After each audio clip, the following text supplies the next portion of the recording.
ഗഗനോയിഡിൻ്റെ പുതിയൊരു എപ്പിസോഡിലേക്ക് എല്ലാവർക്കും സ്വാഗതം. ഞാൻ ബാബു. ഇതൊരു വയർലെസ് ഫോണാണ്. GSM ബാൻഡിൽ വർക്ക് ചെയ്യുന്ന ഒരു വയർലെസ് ഫോൺ. GSM ബാൻഡ് എന്ന് വെച്ചാൽ സിം ഇട്ട് വർക്ക് ചെയ്യുന്നത് ഒരു വലിയ മൊബൈൽ ഫോൺ. അപ്പം ഇത് പ്രായമായവർക്ക് യൂസ് ചെയ്യാൻ പറ്റുന്ന ഒരു സാധനമാണ്. പ്രായമായതെന്ന് പറഞ്ഞാൽ അവർക്ക് ചെറിയ മൊബൈൽ ഫോൺ ചെറിയ കീപാഡൊന്നും യൂസ് ചെയ്യാൻ പറ്റില്ല. അപ്പോൾ അങ്ങനെയുള്ളവർക്ക് യൂസ് ചെയ്യാൻ പറ്റുന്ന ഒരു മൊബൈലാണ് ഇത്.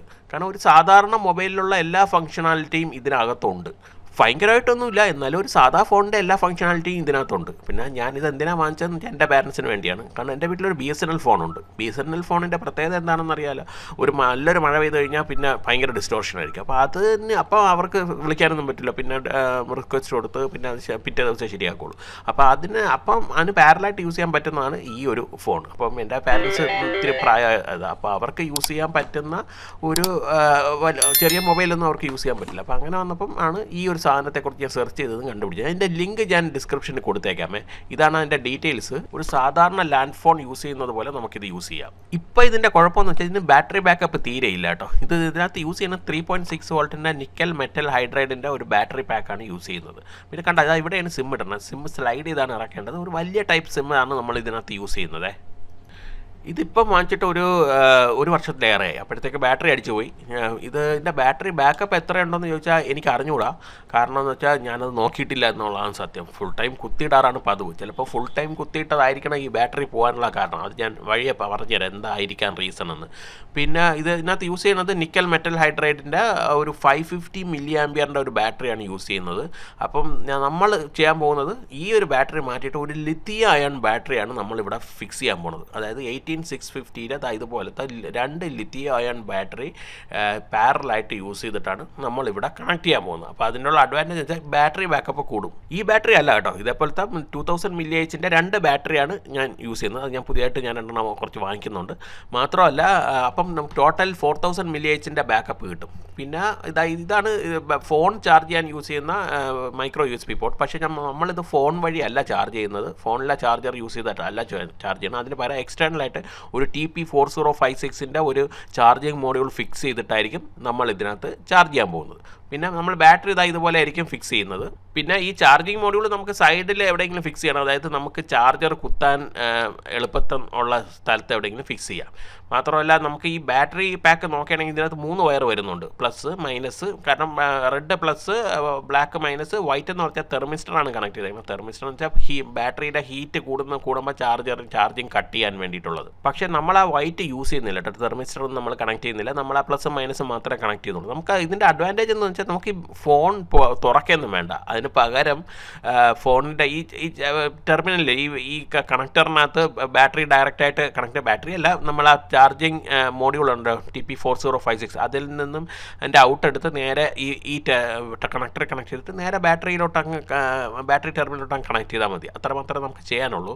പിന്നെ ഉള്ളതെന്ന് വെച്ചാൽ നേരത്തെ പറഞ്ഞല്ലോ, ഇത് ഓവർ ചാർജിങ് വഴിയാണ് മറ്റേ നിക്കൽ കാഡ്മിയം ബാറ്ററി പാക്ക് പോയതെന്ന്. അതിന് റീസൺ എന്ന് പറഞ്ഞാൽ ഇതൊരു മൊബൈൽ ഫോണാണ്.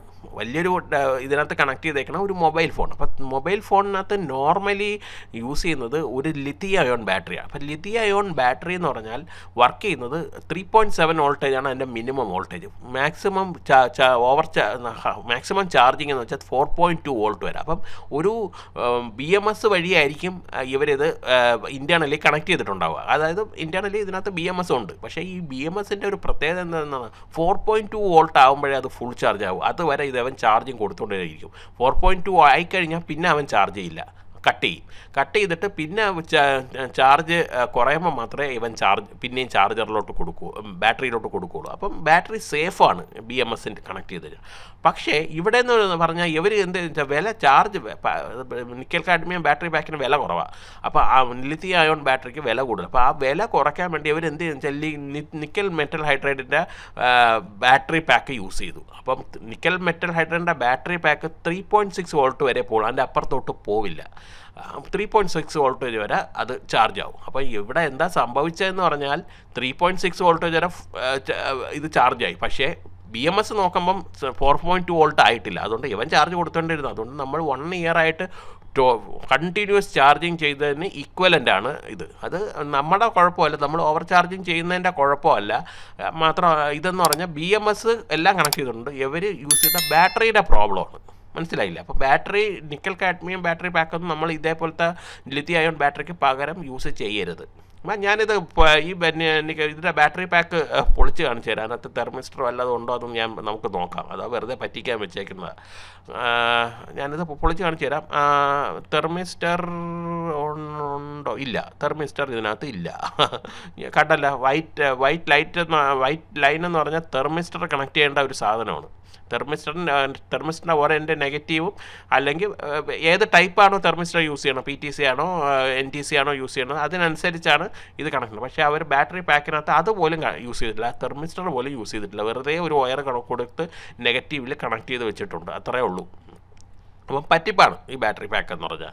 നല്ല ബാറ്ററി, അതാണ് ഞാൻ പറയുന്നത്. ഞാൻ എപ്പോഴും എൻ്റെ എല്ലാ ഇതിനകത്തും ഞാൻ പറയുന്നുണ്ട്, നിങ്ങൾ ബാറ്ററി വാങ്ങിക്കുമ്പോൾ നല്ല ബ്രാൻഡഡ് ബാറ്ററി തന്നെ വാങ്ങിക്കണം. ബ്രാൻഡഡ് ബാറ്ററികൾ പറ്റിക്കാറില്ല. ഇതേപോലത്തെ ലോക്കൽ ഡ്യൂപ്ലി സാധനങ്ങളൊക്കെ വാങ്ങിച്ചാൽ ഇതേപോലത്തെ ഒക്കെ പറ്റിപ്പൊക്കെ ആയിരിക്കും. പിന്നെ ഞാനുണ്ടാക്കുന്ന വീഡിയോസ് നിങ്ങൾക്ക് ഉപയോഗപ്രദമാണെന്ന് തോന്നുകയാണെങ്കിൽ നിങ്ങൾ ലൈക്ക് ചെയ്യണേ, മാത്രമല്ല സബ്സ്ക്രൈബും കൂടെ ചെയ്യണേ.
പിന്നെ ഇതിൻ്റെ മറ്റൊരു അഡ്വാൻറ്റേജ് എന്ന് വെച്ചാൽ ഈ ഫോണിനുള്ള ചാർജറില്ലേ, ഓൾറെഡി ഉള്ള മൈക്രോ USB ജാക്കുള്ള ഒരു ചാർജർ, കുഞ്ഞ് ചാർജർ, അത് തന്നെ നമുക്ക് ഇതിനകത്ത് യൂസ് ചെയ്യാം കേട്ടോ. അത് ആ TP4056 ചാർജിങ് മോഡ്യൂളിൽ തന്നെ കണക്ട് ചെയ്താൽ മതി. വളരെ ഗ്രാജുവലിയേ ചാർജ് ആവുള്ളൂ, കാരണം അതിനകത്ത് കറണ്ട് ഭയങ്കര കുറവാണ്. അതുകൊണ്ട് ഭയങ്കര ഗ്രാജുവലി പതുക്കെ ചാർജ് ആവുള്ളൂ. പക്ഷേ കുഴപ്പമില്ല, ഫുൾ ടൈം ചാർജ് ചെയ്തിട്ടാലും പ്രശ്നമില്ല, കാരണം BMS ഉണ്ടല്ലോ. ഇതുപോലുള്ള ഇൻട്രസ്റ്റിംഗ് വീഡിയോയ്ക്ക് വേണ്ടി ചാനൽ സബ്സ്ക്രൈബ് ചെയ്യാൻ മറക്കരുത്. അതിൻ്റെ അപ്പുറത്തുള്ള ചെറിയ ബെല്ലൈക്കൺ ക്ലിക്ക് ചെയ്താൽ ഞാൻ അപ്ലോഡ് ചെയ്യുന്ന വീഡിയോസിൻ്റെ നോട്ടിഫിക്കേഷൻ നിങ്ങൾക്ക് കിട്ടും. This is Gaganoid signing off. അടുത്ത വീഡിയോ അപ്ലോഡ് ചെയ്യുന്നത് വരെ ചെറിയൊരു ഇടവേള.